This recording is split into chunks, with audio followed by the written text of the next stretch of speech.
Welcome to the Let's Get Entrepreneurial podcast, your go-to resource for navigating the world of entrepreneurship. Today's episode addresses the concept of deep work, as coined by Cal Newport, emphasizing its relevance and importance in the increasingly distracted world of entrepreneurship. If you're looking to ignite your entrepreneurial spirit and transform your ideas into action, we invite you to follow our podcast. The Let's Get Entrepreneurial podcast is your ultimate launchpad for igniting ideas and skyrocketing your entrepreneurial dreams.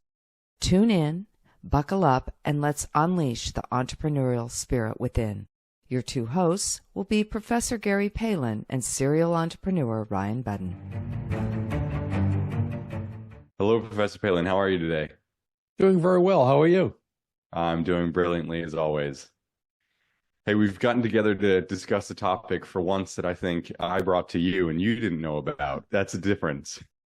The topic today is deep work. It's really distinguishing between shallow work, which is the main bulk of work that takes up our day-to-day, and deep work. I understand you hadn't heard of this before I brought it up, right? This was new. I had never heard of this concept, and I've done a little bit of research since you mentioned you wanted to do an episode on this, and it's very interesting. Before I get into the definition, I got to give credit where credit's due. This got brought to me by Cal Newport. He wrote a book called Deep Work. I read the book and I've listened to a couple podcasts that he's been on. I've become fascinated with this concept. It's powerful. In fact, he calls it the superpower of the 21st century. It's a distinction between deep work and shallow work.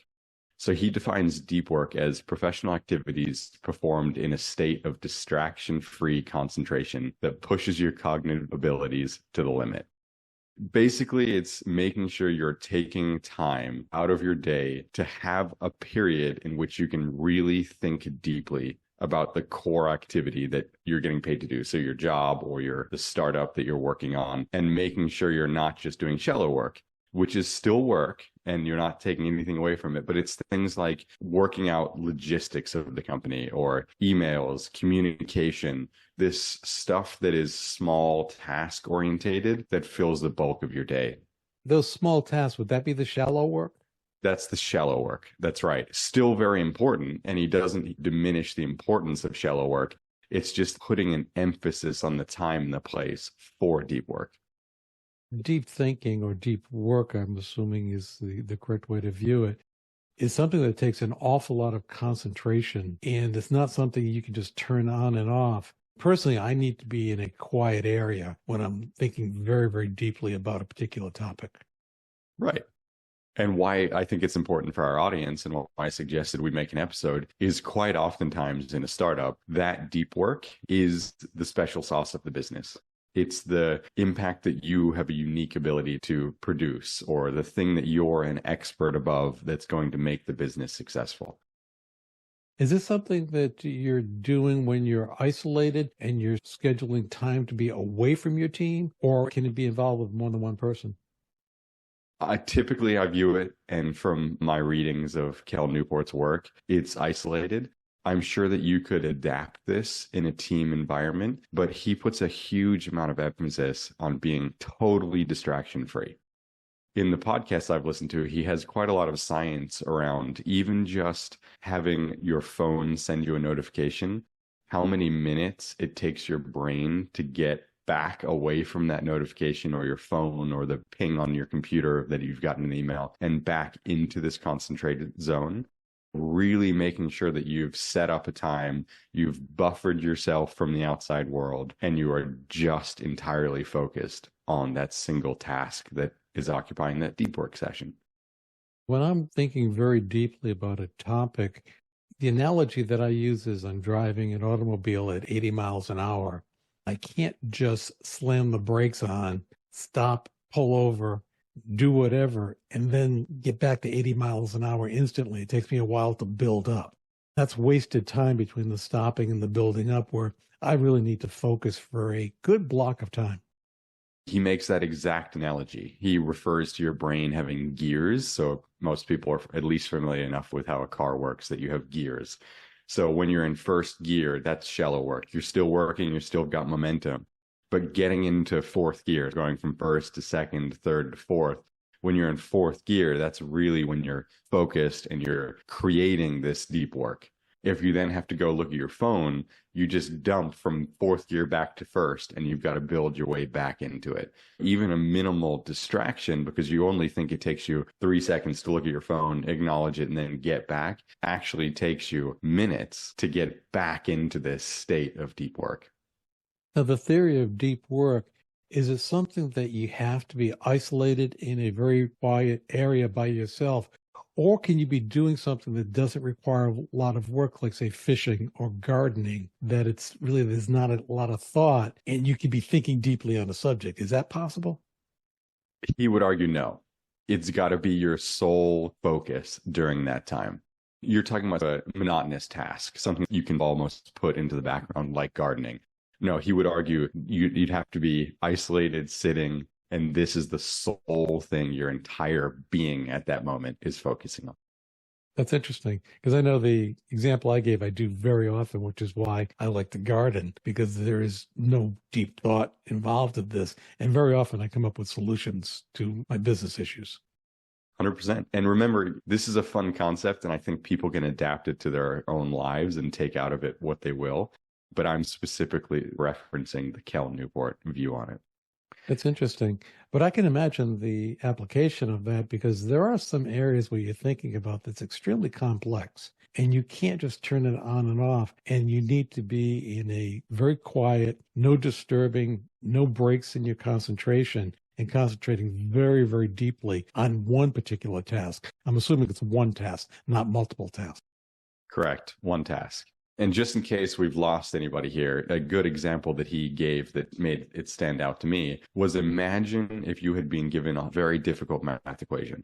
Most of us have enough understanding, but it would be hard to shake the brain loose to figure out how to do it. And if someone walked in or you saw your phone, you'd probably have to start that math equation over. You couldn't just pick up if you'd done a couple of the steps to completing it.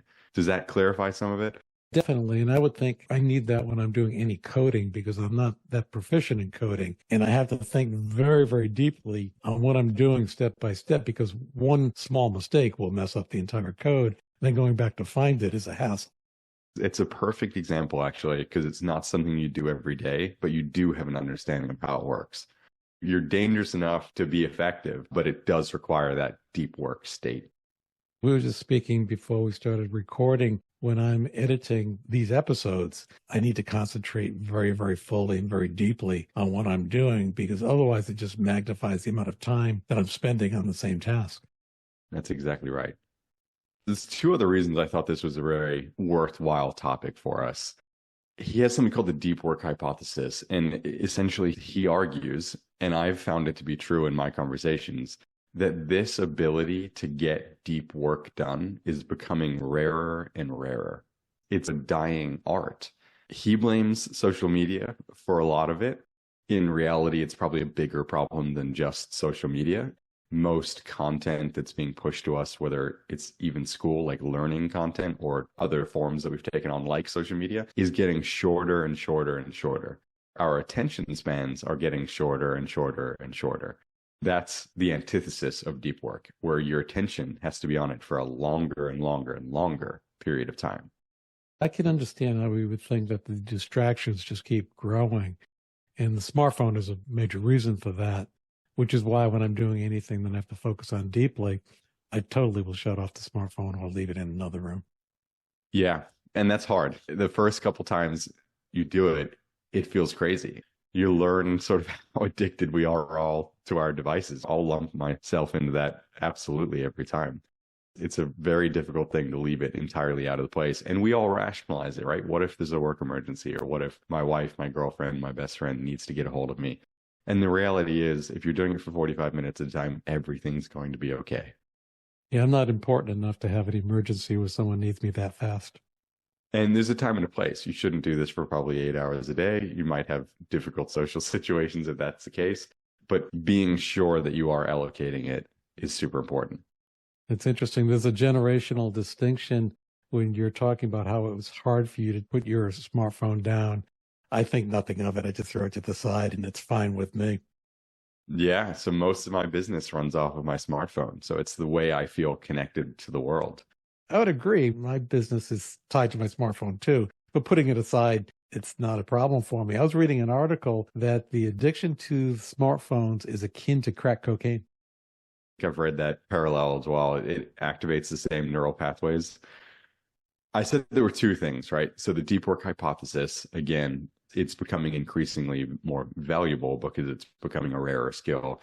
The second one that he argues is that if you don't spend time doing it, you lose the ability to do it. So the repetition and practice is very important? Yes, making sure that it stays a part of your life and you don't fall folly to letting your attention span get less and less and less is critical. That ties into it, right? You're going to be a more valuable employee, a more valuable startup owner if you have this ability and have continued to foster this ability. Well, I view the mind as a muscle that you have to keep working out, otherwise it atrophies. So I'm assuming that's parallel to that thought. He's not necessarily arguing it atrophies. He's arguing that you're rewiring it. You're actually changing the way your brain thinks to consume, again, because this is the way everything is around us, shorter and shorter format content. It's not necessarily atrophying, meaning dying or decaying. It's just changing its literal structure. For those who aspire to go higher in their entrepreneurial journey, we've got something just for you. Coming up next. Are you ready to unlock your entrepreneurial potential? Introducing the Janus Entrepreneurial Report, your personalized roadmap to success. In just minutes, discover your unique strengths and areas for growth. Whether you're a seasoned business pro or just starting out, the Janus Entrepreneurial Report will help you identify and leverage your entrepreneurial tendencies.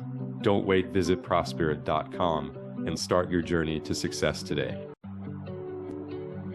Now, let's dive back into our journey of entrepreneurial insights. So what are the benefits of doing this? If you view it just from the lens of Cal Newport, those two things are the big ones. You're going to be a more valuable person to anyone around you if you have this dying and rare ability to perform deep work. Think past surface level about an issue, a problem, come up with solutions that take our brain, right? That is unique from AI. We have the unique ability to apply creativity to input. In all of our knowledge, we can see the distinctions between the two of those, between two problems, two solutions. That's something that currently artificial intelligence doesn't have the ability to do. And I would assume that this increases productivity by accelerating the output. Without a doubt. He does talk about that quite a lot as well, the acceleration of ideas. And again, that's because we're distraction free for that period of time. So you're not having to go up and down the gears over and over and over again.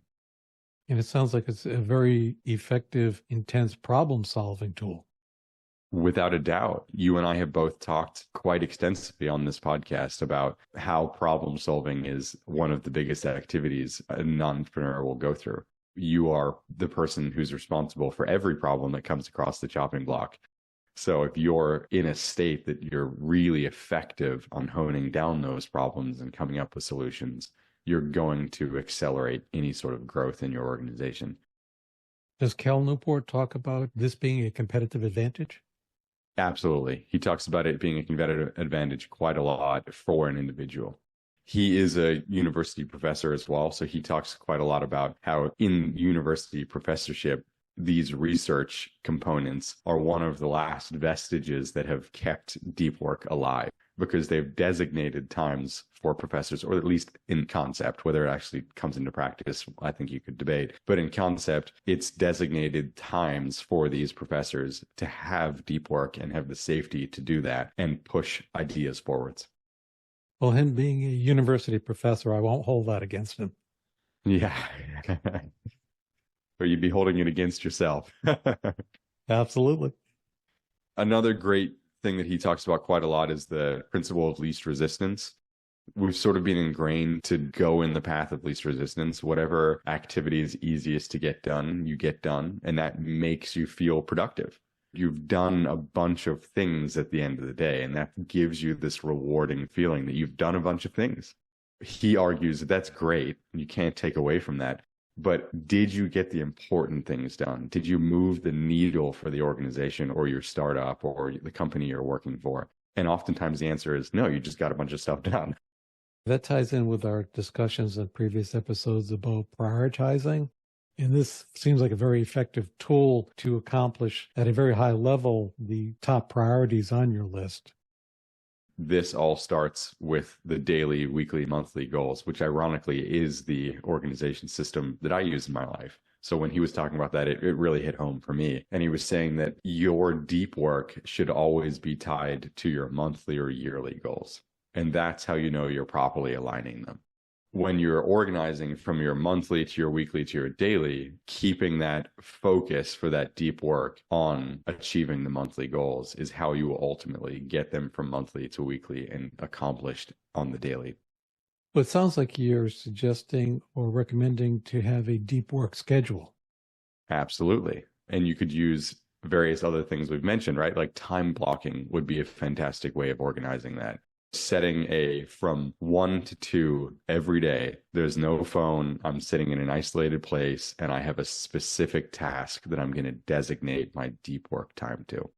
I have started trying to do this. Now, this is a relatively new concept for me as well. I've done time blocking for a very long period of time as an organizational technique, but setting that deep work time aside, I have been surprised at what I've come out of it. And I've also been surprised at how tired I am. He would tell me that's because I've started rewiring my brain and now I'm trying to force it back the other way. It'll probably become easier for me, but I'm putting that out there as a challenge for anybody listening that it is not the easiest thing in the world to accomplish and you'd be surprised at the results from it. I can totally understand that. Now, you mentioned you want to be in a quiet environment. Are there any other environment issues that he suggests on how you structure the environment? Being isolated from distractions is his big focus. He targets social media quite a lot in that distraction-free environment. He also doesn't have a smartphone. He sits quite outside the norm for that. And I think most of us listening, including myself, do have a smartphone. So you have to learn to adapt this to your own style and act in the limitations that we all have on ourselves, but distraction-free. So leave your phone outside. If you have notifications on your computer like I do, turn those off. So make your computer, if you need a computer for this deep work, as computer dumb as possible so that you really can get that work done. He talks quite a lot about using notepads to do it, so actually getting entirely off of your computer. But again, it just depending on what the work you're doing, that might not be a possibility for you.